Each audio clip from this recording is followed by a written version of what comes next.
Hello students, मैं हूं Zubair Saifi and I welcome you to my YouTube channel auditor institute of English. आज मैं आपके लिए नरेट करूंगा द जैपनीज क्विंस, एक शॉर्ट स्टोरी जो लिखी है जॉन गाल्सवर्दी ने। क्विंस एक पेड़ है जो अलग अलग देशों में मिलता है, लेकिन इसमें जैपनीज क्विंस का जिक्र है जो जापान में ही मिलता है। टाइटल पर मत जाइएगा, ये कोई नेचर के ऊपर नहीं लिखा गया है, वो काम विलियम वर्ड्सवर्थ का है। ये है गाल्सवर्दी जो है शब्दों के जादूगर। सिंपल लैंग्वेज और कम शब्दों में ये आधुनिक समय के इंसान की सारी परेशानियां बता देते हैं। ये कहानी भी कुछ इसी तरह से है। हम कितना भी सक्सेसफुल हो जाए, कितनी भी हमारी सैलरी हो, ठीक है, लेकिन हम अकेले हैं। आधुनिक टाइम का जो आदमी है, यानी कि जो मॉडर्न एज का आदमी है, वो अकेला है। उसकी जिंदगी में कोई नहीं है। आपको अंदाजा होगा कि कभी कभार होता है कि हम एक अजीब सी बेचैनी को महसूस करते हैं। समझ नहीं आता कि क्या खाएं, कहाँ जाएं, क्या करें, कि हम जो महसूस कर रहे हैं, जो अजीब सी फीलिंग है, वो उसको कैसे दूर करें। ठीक है, वो जो फीलिंग है वो सिर्फ मॉडर्न टाइम के लोगों को ही होती है। अब ये फीलिंग इस कहानी का मेन थीम है कि आदमी बेचैन क्यों है, ठीक, और वो किन चीजों से दूर है। इस वजह से ये बेचैनी हम लोगों के मन में है, क्योंकि ये एज है किसकी? इस एज को कहते हैं the age of broken heart and spoiled mind. ये टूटे हुए दिल और खराब दिमाग की एज है। तो यहाँ हर कोई परेशान है। उसी परेशानी को कितने सिंपल तरीके से गाल्सवर्दी ने लिखा है, यह आपको इसकी नरेशन से पता चल जाएगा। नरेशन स्टार्ट करते हैं। सब्सक्राइब कर लीजिएगा चैनल को और बेल आइकन को प्रेस कर दीजिएगा। अब रेगुलर वीडियो आएंगी टीजीटी से पहले, तो सब्सक्राइब करिए।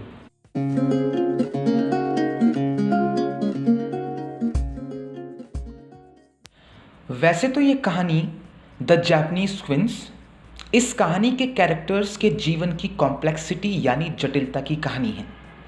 कैरेक्टर्स के जीवन की जटिलता, कॉम्प्लेक्सिटी को बताने के लिए गाल्सवर्दी ने सिर्फ इनकी लाइफ के 1 घंटे के इवेंट बताए हैं और 3 पेज से भी कम वर्ड्स यूज़ किए हैं।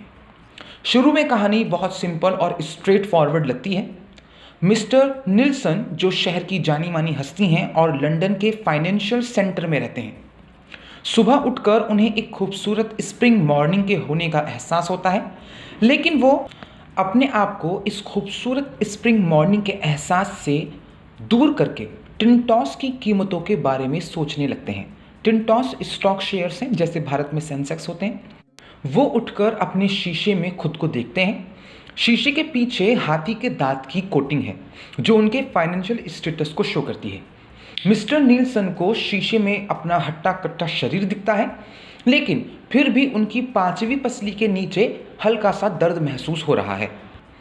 उनकी कुकू क्लॉक उन्हें बताती है कि उनके पास सुबह का नाश्ता करने के लिए एग्जैक्ट आधा घंटा है। वो अपने कमरे की खिड़की खोलते हैं ताकि in the back of his throat एक सेंसेशन जो वो महसूस कर रहे हैं उससे छुटकारा पा सकें। मिस्टर नील्सन अपने डाइनिंग रूम जाते हैं अपना न्यूज़पेपर ढूंढने। मिस्टर नील्सन को फिर वही सेंसेशन महसूस होता है। वो न्यूज़पेपर उठा लेते हैं। इस अजीब सी बेचैनी को दूर करने के लिए मिस्टर नील्सन सोचते हैं कि कुछ देर ब्रेकफास्ट से पहले गार्डन में टहला जाए। मिस्टर नील्सन के हाथ में न्यूज़पेपर है और वो स्क्वायर पाथ के 2 चक्कर काट चुके हैं, लेकिन अभी भी वो स्ट्रेंज फीलिंग, सेंसेशन ख़त्म नहीं हुआ है। वो एक लंबी सांस लेते हैं। मिस्टर नील्सन को समझ नहीं आ रहा है कि वो कैसे अपनी इस बेचैनी को दूर करें, कैसे अपनी उदासी को मिटाएं। यही बेचैनी मिस्टर नील्सन की लाइफ की रियलिटी है। बाहर से उनकी लाइफ अलग नज़र आती है और अंदर से उनकी लाइफ अलग है। तभी उन्हें एक धीमी धीमी सी खुशबू आती है जो शायद स्प्रिंग सीजन में उगी झाड़ियों से आ रही है। तभी एक ब्लैक बर्ड गाना गाना शुरू करता है और मिस्टर नील्सन की निगाह पड़ती है पास में ही खड़े जापानीज क्विंस पेड़ पर। मिस्टर नील्सन फूलों से भरे पेड़ को रुककर टकटकी लगाए देखने लगते हैं और इंजॉय करते हैं उस मध्यम खुशबू को। मिस्टर नील्सन सोचते हैं कि आखिर वो अकेले आदमी क्यों है जो इस खूबसूरत सुबह बाहर निकल स्क्वायर आया है। तभी वो नोटिस करते हैं कि वो अकेले नहीं हैं। उन्हीं के पास एक आदमी और खड़ा है जो मुस्कुराता हुआ उसी पेड़ को निहार रहा है। जब उस अजनबी ने मिस्टर नील्सन की तरफ देखा तो मिस्टर नील्सन अपने आप को मुस्कुराने से रोकते हुए उससे हाथ मिलाते हैं। बातचीत में पता चलता है कि वो अजनबी मिस्टर नील्सन का पड़ोसी मिस्टर टेंड्रम है। उसकी प्रेजेंस मिस्टर नील्सन को थोड़ा ऑकवर्ड कर देती है, क्योंकि शादी होने की वजह से दोनों ही आदमी शादीशुदा हैं। वो अपने इस पड़ोसी से कभी बातचीत नहीं कर पाया था। मिस्टर नील्सन को समझ नहीं आ रहा था कि मिस्टर टेंड्रम की प्रेजेंस पर कैसे रिएक्ट करे। मिस्टर नील्सन फाइनली उसे ग्रीट करते हैं। जब मिस्टर टेंड्रम रेस्पॉन्ड करते हैं तो मिस्टर नील्सन को मिस्टर टेंड्रम की आवाज़ में भी एक नर्वसनेस नज़र आती है। ध्यान से देखने पर मिस्टर नील्सन पाते हैं कि मिस्टर टेंड्रम बिल्कुल उनके जैसे हैं। फर्म वेल कलर्ड चीक्स हैं, नीट ब्राउन कलर की मूछें हैं, राउंड बड़ी बड़ी क्लियर ग्रे आंखें हैं जैसी उनकी हैं। दोनों ने अपने पीछे हाथों में न्यूज़पेपर दबाया हुआ है। मिस्टर नील्सन को ऐसा लग रहा था जैसे उन्हें किसी ने छिपकर काम करते हुए पकड़ लिया हो। मिस्टर नील्सन अपने पड़ोसी से पेड़ का नाम पूछते हैं, जिसे वो काफ़ी देर से निहार रहे हैं। पास में ही एक लेबल लगा होता है जहां इस पेड़ का नाम लिखा है द जापानीज क्विंस। दोनों आदमी पेड़ की खूबसूरती और ब्लैक बर्ड के गाने की तारीफ करते हैं। वो दोनों दोबारा चुपचाप पेड़ को निहारने लगते हैं। मिस्टर नील्सन को अचानक ऐसा लगता है कि उन्होंने मिस्टर टेंड्रम में अपना ही अक्स देख लिया हो।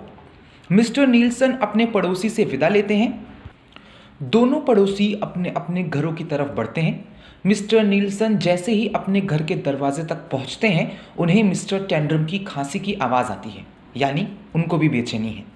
मिस्टर नील्सन अपनी फ्रेंच विंडो से मिस्टर टेंड्रम को अभी भी क्विंस ट्री को निहारते देखते हैं। मिस्टर नील्सन अपना न्यूज़पेपर खोलते हैं। वो अभी भी बिना वजह अपसेट हैं। गाल्सवर्दी इस बेचैनी को कहते हैं unaccountably upset. So students, I hope आपको नरेशन समझ में आ गया होगा। छोटी सी और सिंपल सी कहानी है। मिलते हैं नेक्स्ट वीडियो में, तब तक के लिए बाय बाय, टेक केयर। 4 काम जरूर करिएगा, लाइक कमेंट शेयर और सब्सक्राइब। बाय।